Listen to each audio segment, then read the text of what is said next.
Now it's time for Toker Talk Radio, the voice of the marijuana nation. What are you people? On dope? Where you can toke. I inhale frequently. Or you can talk. I experimented with marijuana and didn't inhale. Or you can toke and talk. 10 federal criminal penalties for possession of up to 1 ounce of marijuana. While we talk about toke on Toker Talk Radio. So, by the way, when it comes to pot, if you're 40 years old, you live in a log cabin in Oregon, you got 12 giant pot plants in your backyard, have a ball. Live from beautiful Portland, Oregon at Rolla J Studios. Hey, this is great. Just not cannabis. Plus your calls live at 971-533-7111. They're walking on their pants with their cap on backwards, listening to Enema Man and Snoopy Poop Dog. What's to keep somebody from getting all potted up on weed and then getting behind the wheel? Gateway theory doesn't work. It's a reality. Holland, is it real? Don't tease me. We're locking up people that take a couple of puffs of marijuana, and the next thing you know, they got 10 years. And now, here's your host, the guru of ganja graphics, the sultan of sativa statistics, and the worst nightmare of a reefer mad prohibitionist. A polite, perspicacious, productive pothead with a propensity for PowerPoint. Radical, Russ Belville. All right, welcome back, everybody. We're getting about 2 after the hour here at Rolla J Studios, having ourselves a good time. We got Theresa grabbing the pink lemonade. It's diet pink lemonade. I hope you're okay with that. Left Wing Larry's in the house as well. How you doing, Larry? I'm doing just fine. How are you doing? Larry was attracted by the sound of an Ohioan. Yes. So let's... I've got to run here in a few minutes. I got to take back the tools to the tool library. Yeah, we have this cool thing in Portland, the Northeast Portland Tool Library, and you can just go and check out clippers and trimmers and drills and saws and hammers and ladders and whatever the hell you need. Mm-hmm. Free. Yeah, it's a library. It's so awesome. Take in your library card and you check them out, and you got to bring them back within a week, though. Yeah. And lawnmowers, you name it, they've got it. It's nothing gas powered. They don't have anything gas powered. No, nothing gas powered. Everything is electric. But it's still pretty cool. We got all our lawn work done, all sorts of stuff. And we just did a check-in on the garden being grown with Lush LED lights, and it's looking fantastic. Oh, they're looking magnificent. Matter of fact, I'm upgrading my notebook, and I want to get the bud cam, and I want to get some bud shots. Oh, okay. See what the pistils are looking like, and Yeah, right on. Check out the trichome development. Trichome development. There we go. And joining us here in the co-host chair today, we've got Theresa from Ohio. Hi, Theresa. Hello. How are you? I'm doing fantastic. And you were sitting here with Lindsay in hour one, and you're fairly new to the activism movement as well. Well, I've been around for about 3 years now. Okay. We actually discovered today that we both started exactly the same day. Wow. January 1st, 2011. Right on. 1/1/11. Yeah. That's pretty cool. Wow, isn't that wild? Yeah, it is. So you're out of Ohio. Where in Ohio? I live in the Cleveland area. The Cleveland area. All right. So we have some Ohio. Of course, Larry went to Ohio State, and Pookie's been here on the show before. She came out of Ohio, and I know y'all have been fighting for medical for a long time. I know you've got like the biggest decrim amount in the country. What's the latest in Ohio? What's happening? Well, right now I know that there's a ballot initiative, or actually there's a couple ballot initiatives that people are signing for. But there also seems to be some movement in the State House. Hopefully we're going to be seeing a bill introduced shortly. Yeah. I've been working very hard to get proper information to everybody, and I've been blessed to be working with the people from Patients Out of Time to provide the information that's necessary on THC. And it's actually quite interesting because I started providing information to the Ohio Opiate Task Force, and this happened, about a year ago, before this CBD-only trend. And I found out by doing my research that some of the people were also involved with the mental health department and those type of things. And after attending the Patients Out of Time training 2 years ago and learning about the endogenous cannabinoid system, and then reading studies and understanding that the endogenous cannabinoids react similar to THC and a CB1 receptor, right? and providing that information to them, and then providing some information on schizophrenia and the endocannabinoid system and how the endogenous cannabinoids are a little bit different than maybe baseline different. But just showing them the science of THC, just because I didn't know about the CBD-only legislation going in. I just thought that was the way to go. Sure. And going to the Ohio Attorney General and making sure he's the head of the opiate task force, or one of the heads of the opiate task force, and making sure he had the information about the endocannabinoid system. And I've been blessed to see a study that shows that less than 14% of our medical school students are even mentioned or even hearing the words endocannabinoid system. And that's just illogical. Yeah, this would be like, imagine your doctor. You go to your doctor, right? And you're going to go get a checkup or whatever it is. And you say there's something wrong with your tummy, right? Oh, I got this pain down here, right? And you said, well, Doc, I think I might have a blockage in my intestine. And the doctor turns to you and says, intestines? What are those? Yeah. The endocannabinoid system is part of your damn body everywhere. But you know what? You have to understand that it's almost like a veil that's being lifted at this point, and people are just really discovering it. This information has been hidden.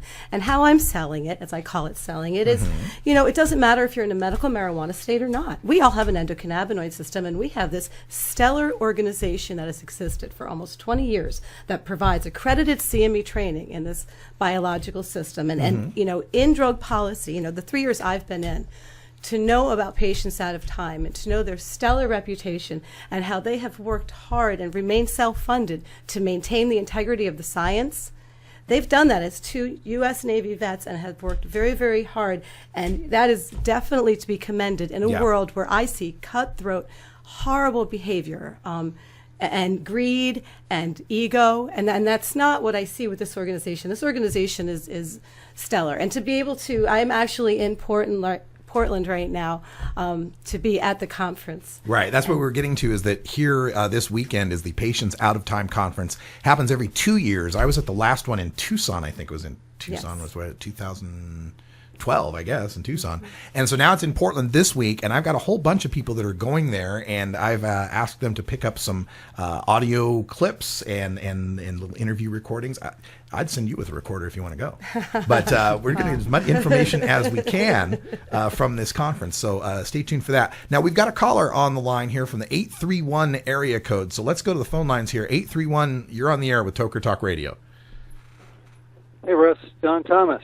Hey, John. How are you? Great. How's it going over there? It's fantastic. I have wonderful people in the studio, and there is weed here. All right, listen. I'm really upset from your show from yesterday about the butane explosions and the PR situation that creates.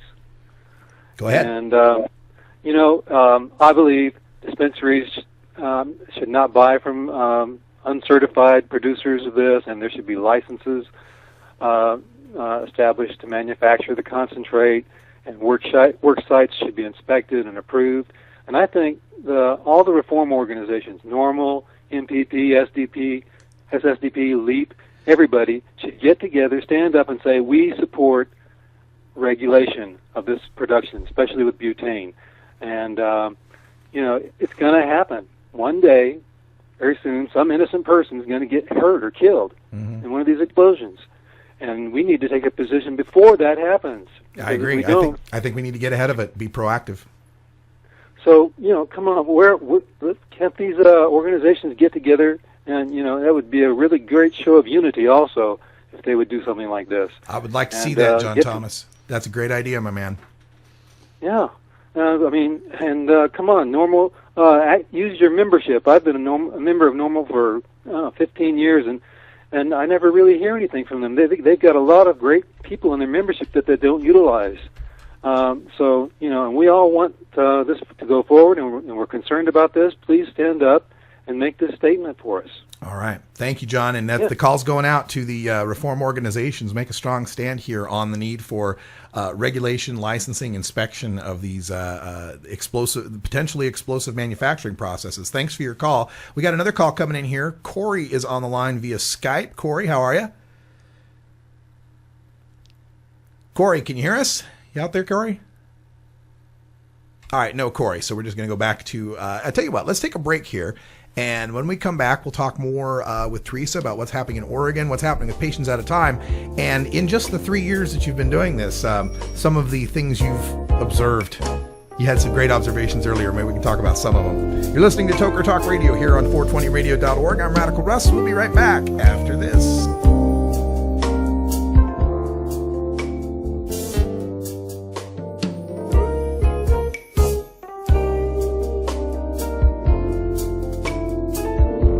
We'll be right back after these messages from our 420 friendly sponsors.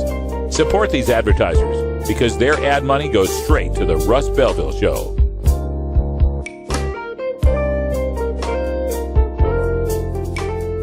You're tuned into the Russ Belville Show, the voice of the marijuana nation.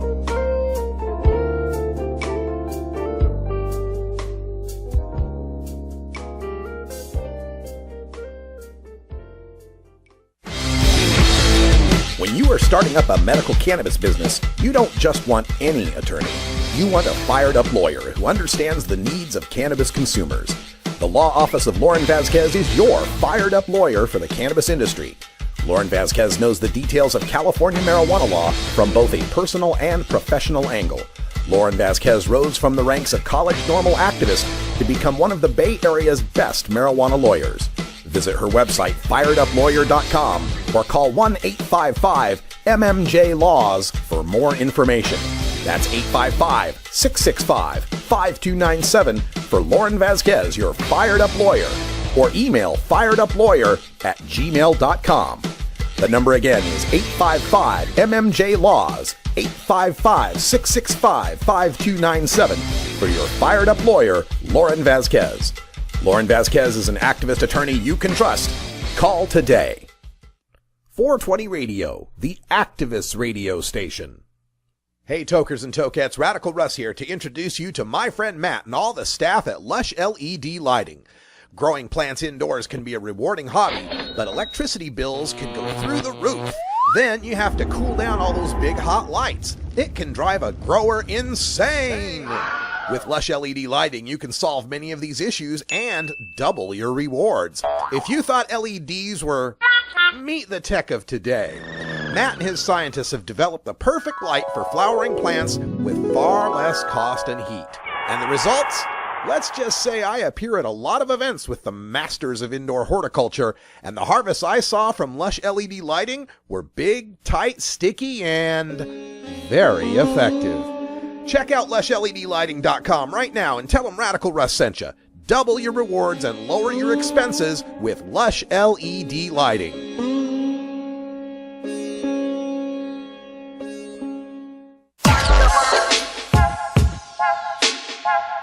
This is a special request.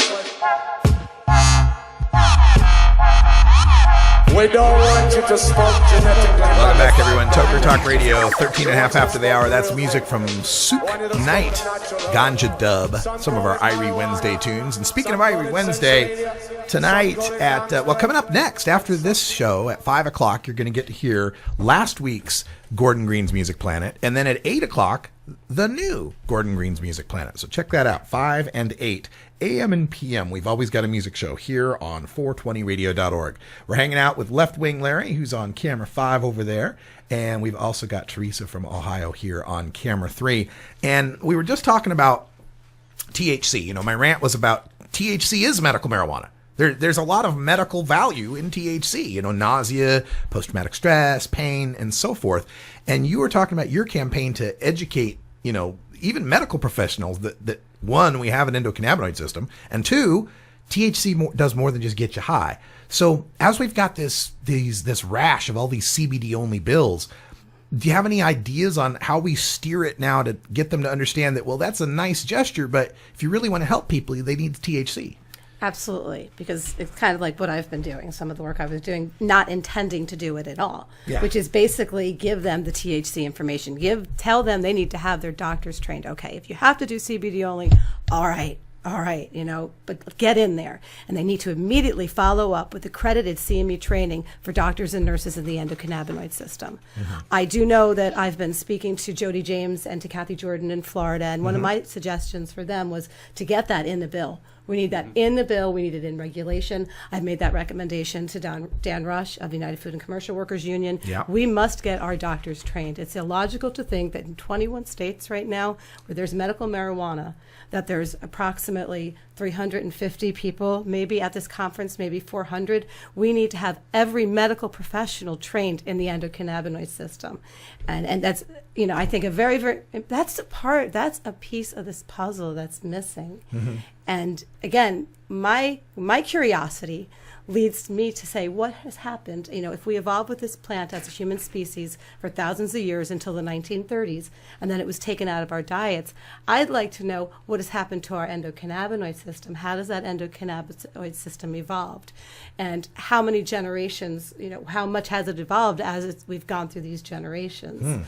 So, it's just another part of the science, and that has been another sales tactic I have been using in the state, which is we need to get the education and research immediately happening. Yeah. And, whether it be in Ohio or Michigan, yeah. or, hey, I'll take New York, too, because I am a Long Island girl, or anywhere other state that wants to actually grab what I believe, instead of the brass ring, it's the green ring, and grab, a big, very, very aggressive studying program of everything. Yeah, the only people that's actually doing any research right now on the endocannabinoid system is in Israel. Yeah. And that's just absolutely ridiculous that our medical schools, we have some of the finest medical schools in the world, and they don't. The only place that's ever studied it was University of Virginia. Yep. Back in and 74. that was back during Nixon's time. Yep. And he didn't like the report that came back, so he threw it in the trash. Yeah. Well, you cannot ignore it, just like you cannot ignore the digestive system or the immune system. You cannot ignore the endocannabinoid system. And every advocate out there has access to this information on the Patients Out of Time website. There's accredited CME trainings there. I know they're going to have more out there. I know there's other accredited CME trainings coming out. You got to be careful because you want to make sure we're getting the proper information out there. There's a lot of charlatans. I love that word, Russ. Don't you like word, that charlatan, word? yes. A lot of charlatans coming out, so you have to really be very careful what you're getting. But if you're getting Patients At a Time, you know that you're getting stellar. And hopefully the other organizations, as this evolves, that come into this type of an industry can maintain the same type of professionalism and reputation as Patients Out of Time has been able to go. But there you go. There's a whole area that needs to happen. So as advocates are out there fighting amongst each other and don't know, still causing some rift, keep in mind there's so much more work to be done. And if you can start looking at things such as that and figuring out how you can bring accredited CME training to your state, call your state medical association. It's my understanding the Florida State Medical Association is now looking to get involved to make sure that they personally accredit the CME training. They want to be a part of it. Okay? That's awesome. And every state, every advocate, a well-spoken advocate can sell this because, again, it doesn't matter if you're in a medical marijuana state or not. We all have the endocannabinoid system. Absolutely. So. We got a call coming in from the 253 area code. 253, you're on with Toker Talk Radio. Hey, 253. Yeah, this is 253. You knew it was going to be Pookie. Hi, Pookie. Anyway, I just wanted to say, hey, Theresa, and I want to say thank you for keeping up the work in Ohio. I've still got kids back there, grown kids back there, and one of them has epilepsy. This is pretty dear to my heart.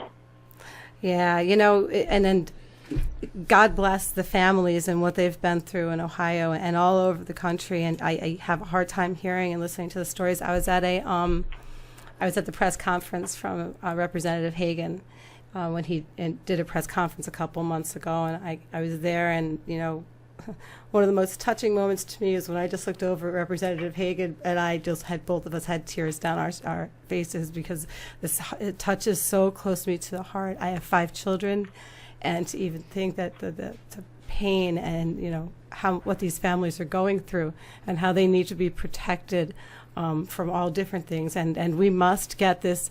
We need this done now. And you know what? I don't want CBD-only legislation. I think it's ridiculous. I think that it's illogical. Ridiculous. But at the same time, if somebody's going to put it in tomorrow and they're going to say emergency right now, I will say, good. Patients at a time, training after. Done. Get rid of it. But I'm fighting for THC too. Well, Pookie, you got to join us here at our union-mandated 20 after break. It is 4:20 here. I'm sorry. That is, no problem with that. I don't let you go on, but, I don't want to mess with the union. Hey. You know what? We are a union shop. Reefer man. Have you ever met that funny reefer man? Reefer man. If he said he swam to China, he would sell you South Carolina. Then you know you're talking to that reefer man. I'm Radical Russ Belville, and I want to thank you for listening to 420 Radio. We couldn't survive without you and our sponsors, and I'd like you to check out one of our prime sponsors, the National Cannabis Coalition. I've been working with NCC since June of 2012, and I'm proud to be part of the team they have assembled. National Cannabis Coalition is building the partnerships with reformers, lawmakers, and industry we need to be successful.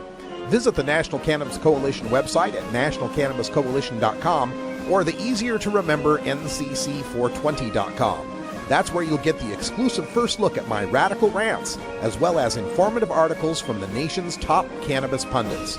Visit ncc420.com today, and if you have your phone handy, text Russ to 420-420 to support NCC and 420 Radio. It's a free text message that helps us help you end adult marijuana prohibition. Learn more at ncc420.com, and thanks for supporting independent marijuana legalization public radio. Let him bring in the beat. Adam Hand of Handmade Apparel produces quality custom designs for t-shirts, hats, and other apparel. Handmade Apparel is the official design shop for 420 Radio, The Russ Belville Show, Ganja John, and Cascadia Concentrates, among many clients who rely on Adam Hand for everything from short-run custom projects to full-run clothing lines. Adam's meticulous designs are individually crafted and screened in vibrant high-definition color. Visit handmadeapparel.biz to browse the selection of handmade gear or to get a personal quote for your own designs. Handmade Apparel, a proud supporter of 420radio.org.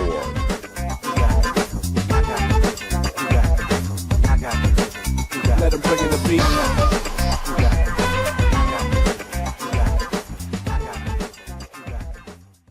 Professionals Against Prohibition with Jen Jackson from Raleigh, North Carolina, replaying Thursdays at 10 Pacific on 420radio.org.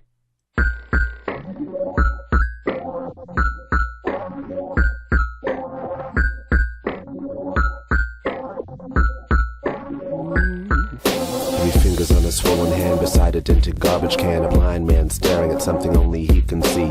I spotted him like night sky plotted him, starstruck sits alone, he's at home, rafted in a sea of blackness. 3 fingers on a swollen hand beside a dented garbage can, a blind man staring at something only he can see. I spotted him like night sky plotted him, starstruck sits alone, he's at home, rafted in a sea of blackness. He rattles his cup just enough to call your bluff, you can't pretend you didn't see him, catch his smile in the rear view. Out of the blue, his guitar empty and hard with 3 fingers he plays, praise what he says might scare you. Oh, that's some music that'll twist your mind. Buckethead and Friends with 3 fingers. I believe we got that from the Herb Thrasher Flower Hour one night. And we've got a new lineup here at 420radio.org. A lot of the same shows, but in different replay patterns now. So check it out. Between 10 and 2 a.m. and p.m., you can catch the replays of our partners' podcast. We got 40 hours of podcasts from all around the country and a couple international ones. Actually, 3 international if we count Canada as a foreign nation. Of course we count Canada as a foreign nation. I like to tease the Canadians. But anyway, so there's 40 hours of podcast programming replaying at 10 a.m. and 10 p.m., running 10 to 2 a.m. and p.m. Monday through Friday. And then 420 Radio original programming running from 3 to 9. You get Russ Belville Show Live, Toker Talk Radio Live, the replay of the music show, the replay of Russ Belville Show, the replay of Toker Talk Radio, the live music show, and then another replay of Russ Belville.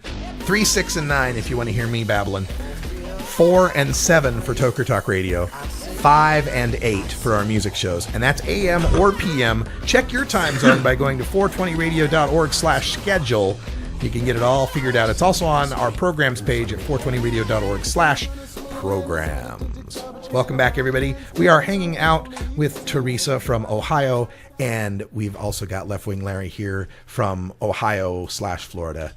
And we're talking about THC and CBD because that's kind of the latest topic that's been happening. You know, I mentioned in the rant that it's just only taken 2 months to get 8 CBD states. That's just remarkable, politically speaking, that we've gotten legislators in Florida, Alabama, Mississippi, South Carolina, Kentucky, Missouri, Utah, and Wisconsin to, you know, almost all those states southern, and then Utah is its own thing. And then Wisconsin's kind of a purple state, I guess, isn't it? Wisconsin's kind of purple. But anyway. Yeah, Wisconsin's a purple state, yeah. Most of these states, conservative southern red states, just leaping into the cannabidiol thing. One of the states, one of the senators, his kid has epilepsy. His 9-year-old kid has epilepsy. He was like one of the lead guys pushing this CBD-only thing. And part of it is because it's incredibly powerful as a talking point, as a meme, as a frame to bring out the kid who's obviously suffering and has this terrible epilepsy, and who wants to see a kid suffer and say, my God, how could you not pass CBD to help this kid? And the reason it works so well is because it's exactly what we did in 96 to pass medical marijuana. We'd bring the cancer patients out and say, my God, how could you not pass medical marijuana? So in a sense, we're kind of, getting bit by our own framing tactic. So what do we do about it? How do we get people from the CBD only thing to THC? And I think that Theresa's hit on it. And that is, letting people know, that we have an endocannabinoid system. I think a lot of people, obviously know that if you smoke weed, you get high. And they might think why they get high is because it goes to their brain. But I don't think they go any farther than that when they think about THC and what it's doing. And I think part of what we need to do is to demystify this high. Because, when we just call it a high, I often make the point of how when we talk about alcohol, there's buzz, drunk, tipsy, shit-faced, blotto. There's a mass spectrum of things to indicate from I'm just a little buzzed, I'm just a little tipsy, to all the way to, we got this range for describe. We're like Eskimos in snow here. We got a range to describe drinking. But when it comes to smoking pot, there's high. And that can be anywhere from the frat boy smoking his first joint, turning into a giggling mess watching SpongeBob, all the way to me running 2 computers an entire show and smoking bong hits in between. Am I high? Maybe. Are you high? Maybe. But what's high? I call it, I'm kind of balanced right now myself. Yeah. Do you have other terms? I had some terms I like to throw in is lifted. I'm just feeling lifted. Happy. How about just happy? Happy. You're talking about THC. I want to throw a couple other things at you. So I'm also a holistic practitioner, and another question I have is, I patients at a time taught me this, that meditation and massage and the sense of smell, that's all a part of the endocannabinoid system, and to know that basically sensation is the endocannabinoid system. And have that powerful information and be able to share it. I forgot, you know what? I may have had one too many bong hits. See? You'll have That's what the THC will do right there. Yeah, yes. Well, THC, the killer of conversations. But actually what I was going to say was what it does is it heightens your senses. So if everything looks better, everything smells better, everything just makes you feel a little bit better. And if you're sad and you're depressed, okay? If you're sad and things aren't looking good, what is your endogenous cannabinoid system doing, okay? If things are, you smoke a little bit of pot and you laugh, instead, you could take a pill for 6 weeks and you never know what's going to happen and how your chemistry of your brain is going to change. But you can potentially just smoke a joint and have your laugh again. I mean, it makes absolutely no sense. It's illogical to think that we're doing that to our older population. It's illogical to think that we're going to continue to drug up the palliative care industry, which is our largest growing industry, I think, in Ohio, from my understanding. Palliative care is hugely growing.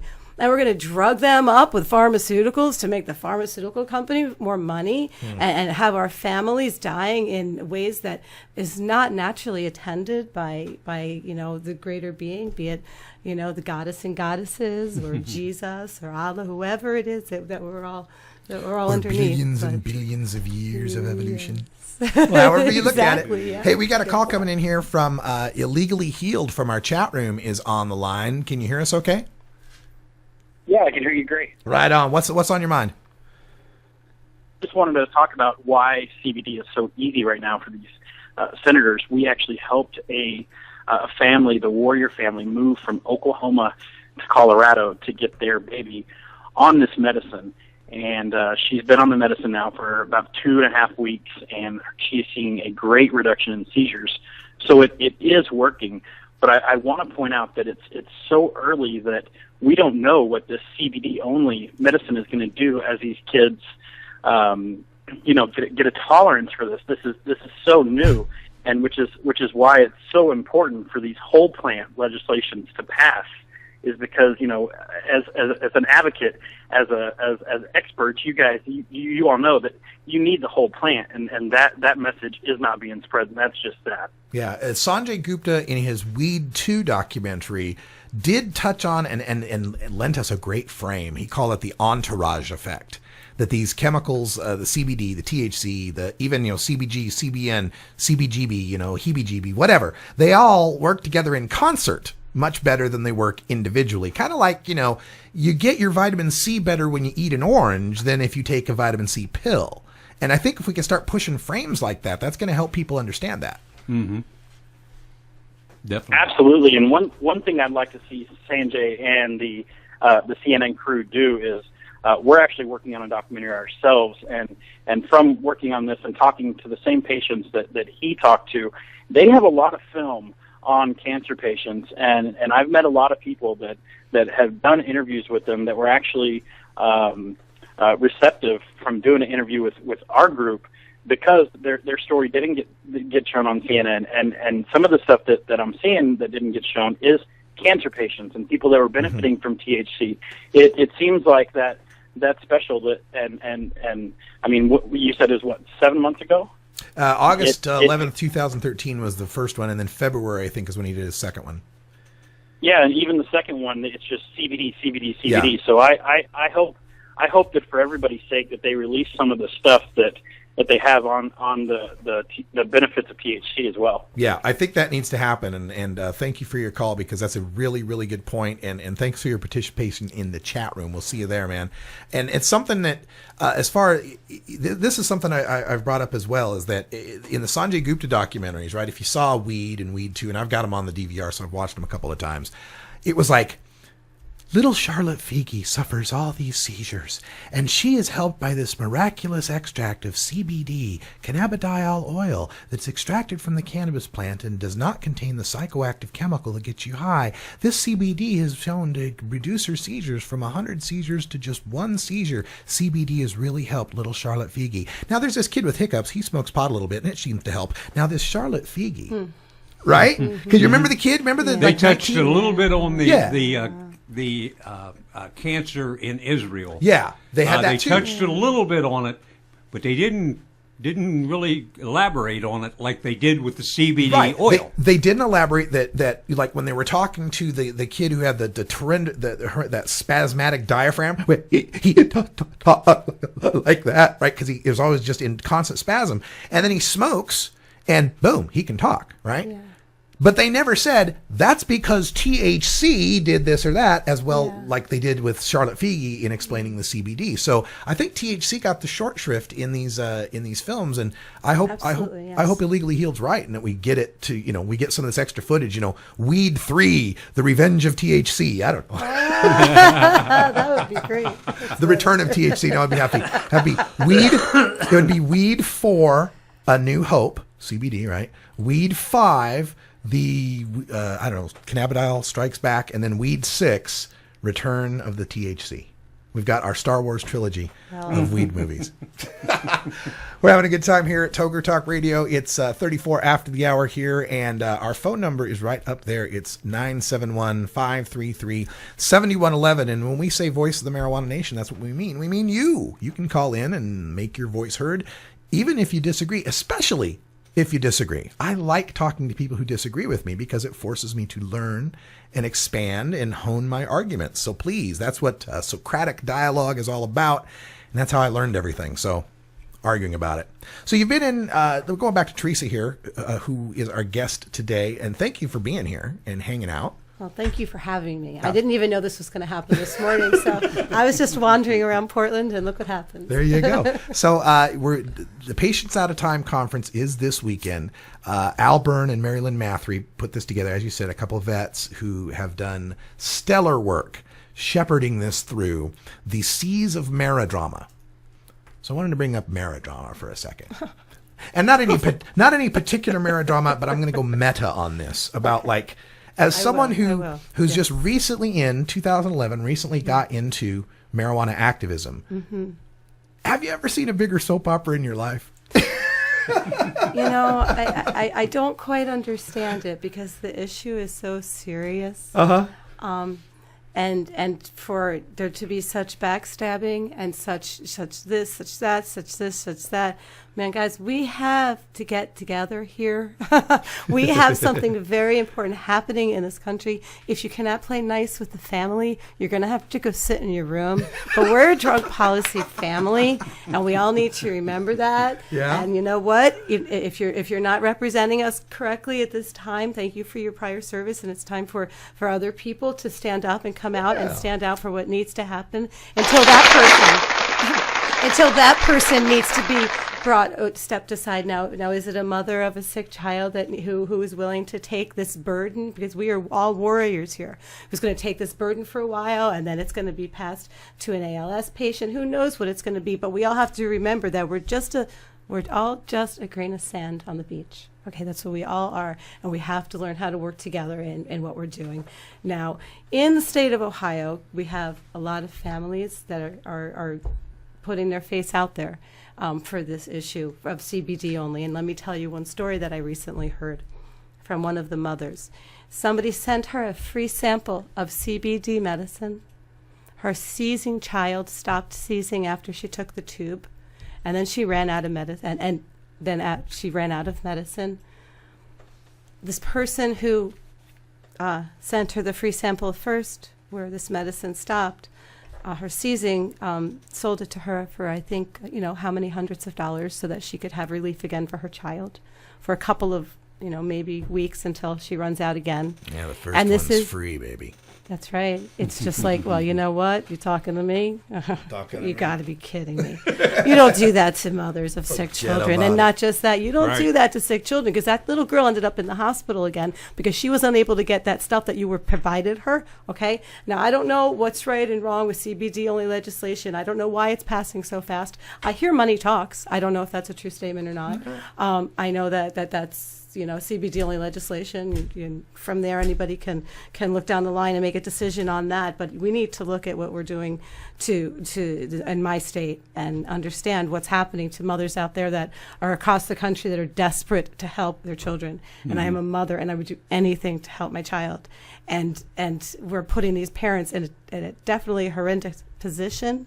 So I'm not sticking up for CBD-only legislation. I am not doing that at all because I don't think it needs to happen. Maybe some legislature out there needs to grab by the balls and say, hey, you got to go through us before you can sell it in our state. I don't know, something, because these parents are being exploited. Yeah. So if that's the only thing that these legislatures are going to do, I don't agree with it. But if that's the only thing we're going to do, we got to us warrior moms out there got to get right in on top of it and say, okay, we get it, but get the, with class and integrity, get in there and don't scream and yell, but get in there and see what we can do in those other states. But in the meantime, back over to Ohio, we hopefully will see something here soon. I think there's going to be some movement happening, and hopefully we'll be able to get our families protected one way or the other.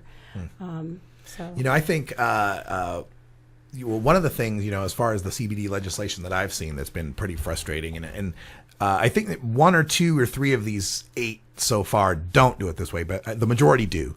And that is, you can have your CBD oil. You can't get it here, though. Yes. You got to go to Colorado or Oregon or whatever medical state and get your CBD oil. It's illogical. And then bring it back. So if we're talking about this, okay, so first of all, to get the CBD oil in Colorado, you have to be a Colorado resident. To be a Colorado resident, you have to establish 30 days of permanent residency. So you're asking a parent of a sick kid to fly to Colorado and rent an apartment and stay there for 30 days, right? And that is going to require, hooking up electricity and water and, whatever, buying groceries to eat, being away from your job for a month. Then you get your residency, then you can get the kid the red card. But as a kid to get a red card, I think they need 2 doctors. I'm not sure on that on Colorado, but I know it's difficult to get a kid a red card. So you get your kid a red card, and then you go to your dispensary and you buy your Charlotte's Web CBD oil for your kid, and you find out that it works pretty damn good. It's really reducing your kid's seizures. Now, it's not cheap. It costs some to get it, and there's a big waiting list to get it if you can get it. And now you can take that Charlotte's Web CBD oil that you bought in Colorado out of Colorado. Now, to get it out of Colorado, you got to take it to the airport. If you do that, that's illegal. You can't take it to the airport. It's banned in the airport. If you leave the state with it, you've just broken Colorado law against the diversion of marijuana and marijuana products. And you're now a federal drug trafficker. You're committing a federal felony. Okay. But when you get back to your state, if you're back to your state, safe. Base, I'm safe. Now, my question is this. If a parent was going to go ahead and break Colorado law by trafficking drugs out of state, make federal law by trafficking drugs across state lines, why the hell would they even care if there's a CBD bill to protect them when they get back to their home state? I mean, hell, they're willing to break those many laws. Why not just break another one and take care of your kid at home right now? Well, so let me look at this a different way, okay? Right. Let me look at this because, I try to look at things from many different angles. Please do. And now let's go back over to almost like the beginner's mind. These guys don't have any clue what they're doing. They're just doing it because they know they're acting in desperation. They're just getting this stuff done, and that's what I've been told even in Ohio that we don't know what it's like. so honestly, to be honest with you, and I God bless them because they have a lot of issues, and this is one issue, and it's come quick and hard and fast. And what I've learned in the last 2 years, I had to go home and cry for a couple of months. Every once in a while, I still drop a tear because I am so impressed, or not impressed. I'm just I cannot believe what I know. Okay, I'll put it that way. It's like a book. I can't believe this. And then keep this in mind that we've got these people now that are seeing this happen. It's a beginner's mind. So what I've seen, again, what I've liked, and I could say what I've liked across the country is I like what the United Food and Commercial Workers Union is doing. I like that they're setting up regulations across the country. I like that they're working together as a team. I like that we're working to protect patients. They're working to make sure the regulations are set up. They're making sure the labs are set up properly. They're making sure guidelines are being adhered to. And I really like that. And, I don't know, what way, every state is going to do it differently, but I'd like to see some guidelines set up that legislature could go to, because right now there really aren't any. They're doing the CBD-only, saying go to Colorado again, not realizing the implications, and they have nobody to ask. Oh no, you can't get it here. Everybody's running to Colorado. It doesn't. Yeah. Yes, but I think you understand what I'm saying. It's like they just don't know what to do, and they know they need to do something. And I think part of that is when faced in a state legislative setting with a very sick kid and a TV camera. Yeah. That's going to make any politician freak out. Oh my God, I got to be on the right side of this. And then second, I think there's the political cover aspect of it. The shrewd politician can say, hey, if I support this CBD thing, I get all these medical marijuana people. I get some of these medical marijuana people off my back, at least the ones that don't know about whole plant. The not activist people, but the general public that goes, gee, why don't you support medical marijuana? But they don't know medical marijuana, right? So that gets them a little bit political cover. Governor Corbett of Pennsylvania got these great headlines. Governor Corbett changes his mind on medical marijuana. No, he hasn't. He's just endorsed a CBD bill, right? It's the same way with Rick Scott in Florida. Rick Scott's doing the same thing right now. He's doing exactly the same thing, getting political cover for it. Yeah. By the CBD only. And there's precedent. But why is this happening? Why can't these people open up their eyes and see it? Is somebody buying them off? Are they really that stupid that they can't figure it out? Or they need new drug policy? So all of these, here, let's get another way if you have something that you're not doing. Big Pharma. Big Pharma has big bucks. Well, who are they talking to? The drug policy advisors of the state? They're talking to law enforcement. It's law enforcement that blocks all this. Law enforcement and Big Pharma together, and the prison guards unions and the sheriff's departments. The worst is the sheriff's departments. Yeah. They are the worst ones of all. So they're saying go CBD only. Yeah. In fact, the one that's going on in Minnesota right now is they've got a House version of the bill and a Senate version of the bill. Senate version is whole plant, pretty decent medical marijuana post 2010. You know, it's not so bad. The House version is like one dispensary, one grow site, you know, CBD only, clinical trials only, no smoking, no vaporizing unless there's a doctor or a nurse present. Yes. You wouldn't want someone to You be... got to go to the doctor's office to vaporize. vaporize. Who wrote this? Yes. Who wrote this stuff? I know. Well, Carly Mellon is the Democratic Farm Labor Party rep, who's the sponsor, I believe. And she's not dumb. She knows, she's been educated by medical marijuana people on it. But this is what she had to write to get past the Minnesota Police and Peace Officers Association opposition to medical marijuana. They love the House version. They hate the Senate version. And then the governor is like, well, you know, I've got to go with what law enforcement says. I don't want to have a bunch of stoners in my state. You know? So that's really how these things get set up, politically speaking. But it's frustrating, and that's why we keep doing our job. But at this point, we got to take a break because somehow my mouth is dry. I don't know how this happened. It's a mystery to me. Oh, and Theresa, you get to be here for one of our traditions here at 420 Radio. The name of this band is called The Chain Gang of 1974. People ask that all the time. And we're going to go on break. We'll be right back. You cut people, you smoke trees till you get what you need now. Designer drugs and minted smokes to get through the day. You always get them so high. We'll be right back after these messages from our 420 friendly sponsors. Support these advertisements because their ad money goes straight to the Russ Belville Show. You're tuned into the Russ Belville Show, the voice of the marijuana nation.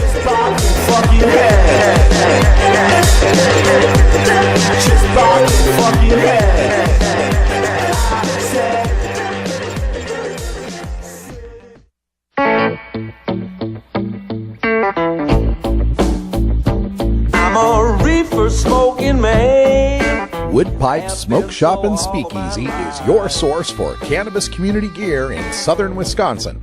Owners Brian and Tammy Wood are located in Kendall, just outside of Madison, and they've got everything for the smoking enthusiast, including a full assortment of pipes, water pipes, hookahs, bubblers, one-hitters, and so much more.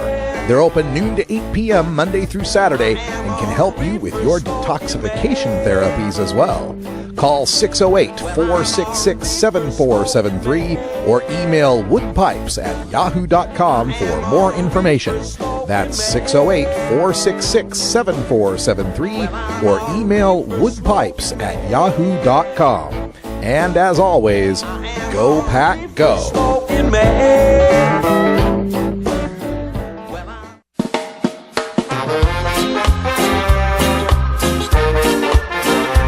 Support the Russ Belville Show. Text the word Russ to 420-420 and connect with the National Cannabis Coalition. You can also send $10 to the Russ Belville Show right from your smartphone.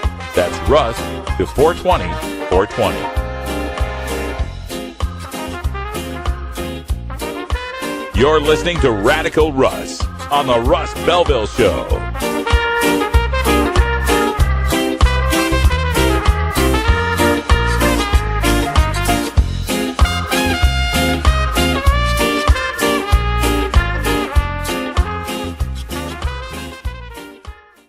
.420 Radio, the home of marijuana experts.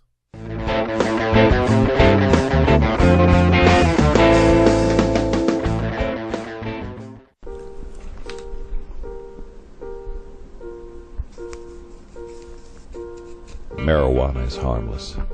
That's what everybody says these days. It's fun. It's recreational. Some even call it medicine. But every year, millions of young people find out that marijuana is extremely dangerous. Every year they find out that it's deadly. Marijuana smoke is lethal and toxic. Don't believe anything you've ever heard positive about smoking marijuana. It will kill you. Really. It's really gonna kill you. Don't smoke it. It will really, really kill you. Seriously, it's going to kill you.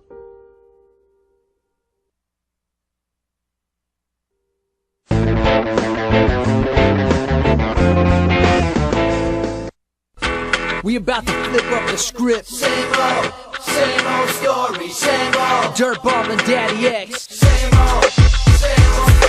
Everybody has an agenda. Everybody wants to get paid. Everybody is a rock star. And everybody needs to get laid. Everybody's seeking a fortune. Everybody chasing some fame. Everybody's out for glory, but their story's just the same old story. Another day, another dollar when I'm getting paid. I wake up every morning ready for the same old day. Put on my coat, get in the car and then zoom away. Hoping by the afternoon the sky no longer gray. But I do know that the skies have been known to steer me wrong. Steady rocking with my hustle, keep pushing on. Plucking and picking and pruning off the money tree. The quest for cash has got me acting crazily. Yeah, it's got me acting crazy. I think I'd rather burn it down and live life lazy. Yeah, it's got me acting crazy. I think I'd rather burn it down and live life lazy.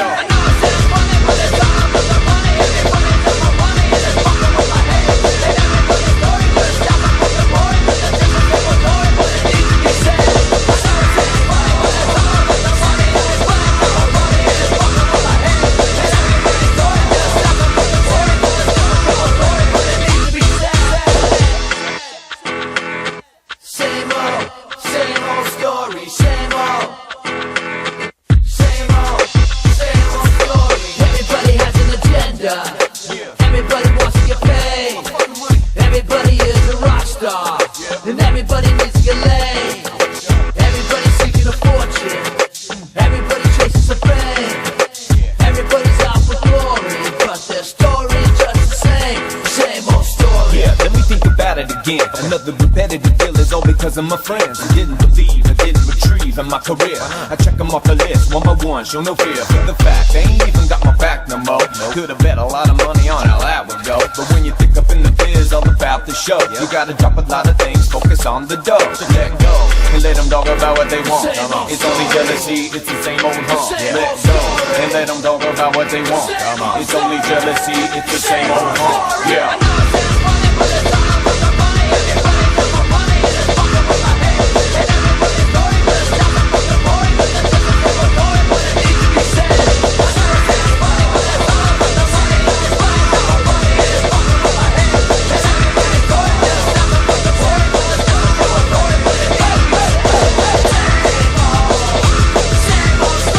Welcome back, everybody. That's music from the Dirtballs. Same old story. That's most of the song, as a matter of fact. Had to say goodbye to Theresa from Ohio. She didn't even know she was going to be on the radio today. She came along with Lindsay Reinhardt and turned out to be a fabulous guest. Man. All right, so welcome back. It's Toker Talk Radio. I'm Radical Russ, hanging out with you here from Rolla J Studios in beautiful Portland, Oregon. And we were just talking about Governor Rick Scott out in Florida. Yeah, Governor Rick Scott. Yeah, we don't like the guy. He's trying to play that game of, the deflect of his anti-medical marijuana stance that he's had forever. Now that medical marijuana is getting 88% support in the polls, and there's a constitutional amendment on the ballot that will pass, and the former governor before him has turned into a Democrat who has just recently said that part of the reason he left the Republican Party was racism. So now Governor Scott's in a bad spot. He's in a pickle, so to speak. He's kind of supportive of the CBD bill stuff because then that gives him a little, like I said, that's my theory, is he thinks it'll give him some cover. I supported medical marijuana. I signed the bill, didn't I? So there's a little bit of that going on. And then the other thing that has been his pet project, and this just came out of the Jacksonville Business Journal. Governor Scott continues pressing for welfare drug tests. All right, so keep in mind the history of this is that he had drug testing for welfare already. He had that. It was the law. And it mandated that anyone who wanted to get welfare had to take a drug test. Well, if I have to take a drug test to work at the Chick-fil-A, by God, somebody getting welfare should have to take a drug test. We should have everybody take a drug test. Let's just have a place where everybody shows up every week to take a drug test. Everybody. Let's just drug test everybody. Anyway, so he had his drug testing for welfare law. It was declared unconstitutional 4 months in. 4 months in because, shock, poor people have Fourth Amendment rights. Did you know that? That the Constitution even applies to poor people? Wow, what a revelation. So, yeah, I think it was 11th Circuit over there. I might be wrong on the circuit, but they decided, they put an injunction, and you can't do that, right? Because according to the Fourth Amendment, you have to have a reasonable suspicion that someone is committing a crime. And then you have to have, warrants to be able to search and seize, right? Now, as far as drug testing has gone, the way that the courts have looked at this, wrongly, I might add, but the courts have decided that as long as there's a reasonable suspicion, as long as there's a good reason here to drug test, then you can drug test. Now, used to be the reasonable level, the bar for reasonable was, oh my God, you don't want a pilot, high. You don't want a train conductor who's high. You want someone running a forklift or a nuclear reactor who's high, do you? And everybody said, all right, well, there's the bar. We'll set the bar there, right? There's the bar. If you're doing something really dangerous or something, then it's reasonable to ask you for a cup of your piss. And then the bar got lowered. Well, yeah, it shouldn't just be, the pilots, and it should be the truck drivers too. And it should be, well, anybody who's in a safety sensitive position. And safety, that could be not just, physical safety from one person being impaired, but also security, as in homeland safety, as in we can't trust you or have certain security clearances unless you pass a drug test. We wouldn't want someone high, being trusted with secrets. And so the bar got a little lower.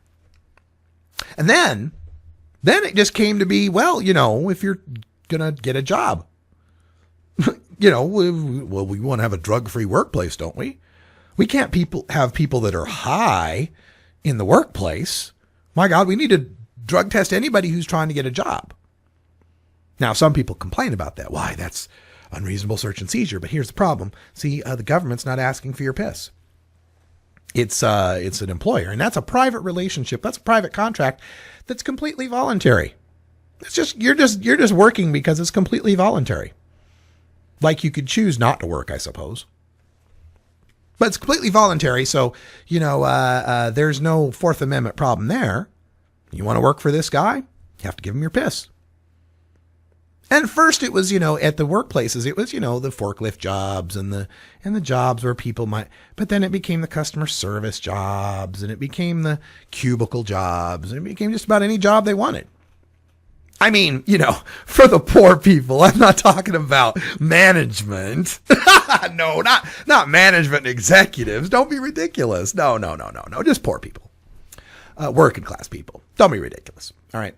So then it got extended to schools. Well, we wouldn't want high school football players out there high. They could be in danger. We should drug test them. So the Supreme Court agreed. In fact, it was a Vernonia school district up here in Oregon, just a few miles away from me. Supreme Court case that was decided that, well, yeah, if it's an athlete, that's safety sensitive kind of thing. But then the bar got lowered from there to any extracurricular activity. Why, we wouldn't want to have kids on the chess club or in the band or in the drama on drugs, would we? And then it got extended to, well, if you're going to drive your car to the high school parking lot and get a parking pass, you got to take a drug test. They would drug test every student if they could, other than the fact that it would be found unconstitutional because of the government having no suspicion that you're on drugs. Well, now Governor Scott wants to continue pressing for welfare drug tests, even though it's been struck down. He filed a 72-page brief to the Federal Appeals Court to uphold the constitutionality of drug testing anyone who applies for welfare. So that whole voluntary thing about working, you're just taking a drug test because it's a voluntary thing. If you choose not to work and have to take welfare, you don't have a voluntary choice. Way to go, Governor Scott. This is the Russ Belville Show. The Russ Belville Show is blogging and podcasting daily at RadicalRuss.com. That's all the time we got for today. Thanks for joining us. The replay of Gordon Green's Music Planet is next. It's an artist focus on the Gypsy Kings. Check it out. For everyone here at Rolla J Studios, I'm Radical Russ. Until next time, take care of each other, Tokers.